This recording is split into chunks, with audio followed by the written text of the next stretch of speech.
When I was young, my family lived overseas. I lived in Indonesia for a few years. And my mother, she didn't have the money to send me where all the American kids went to school.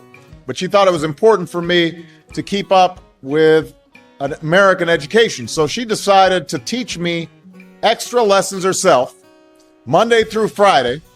But because she had to go to work, the only time she could do it was at 4:30 in the morning.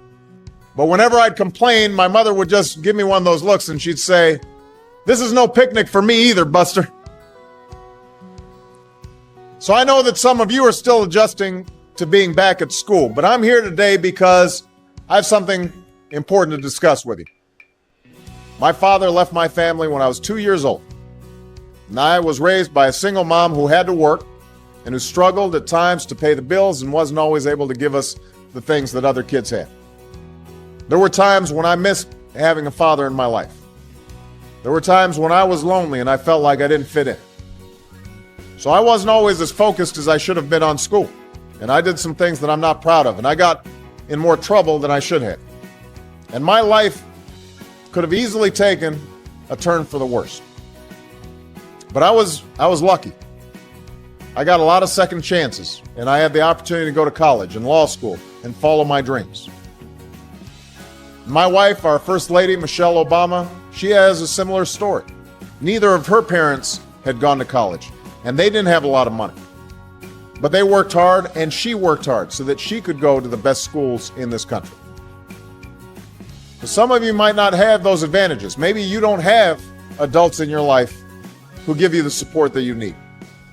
Maybe someone in your family has lost their job, and there's not enough money to go around. Maybe you live in a neighborhood where you don't feel safe, or have friends who are pressuring you to do things you know aren't right.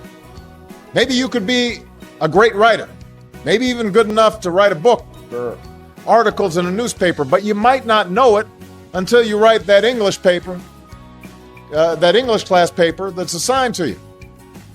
Maybe you could be an innovator or an inventor, maybe even good enough to come up with the next iPhone or the new medicine or vaccine, but you might not know it until you do your project for your science class. Maybe you could be a mayor or a senator or a Supreme Court justice, but you might not know that until you join student government or the debate team. And no matter what you want to do with your life, I guarantee that you'll need an education to do it.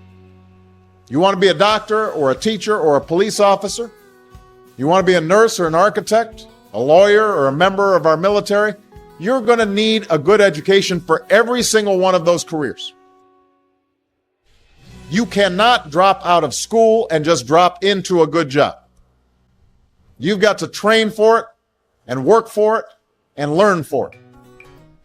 And this isn't just important for your own life and your own future. What you make of your education will decide nothing less than the future of this country. The future of America depends on you. What you're learning in school today will determine whether we as a nation can meet our greatest challenges in the future. You'll need the knowledge and problem-solving skills you learn in science and math to cure diseases like cancer and AIDS, and to develop new energy technologies and protect our environment. You'll need the insights and critical thinking skills you gain in history and social studies to fight poverty and homelessness, crime and discrimination, and make our nation more fair and more free.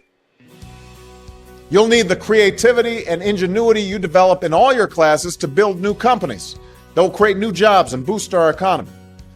We need every single one of you to develop your talents and your skills and your intellect so you can help us old folks solve our most difficult problems.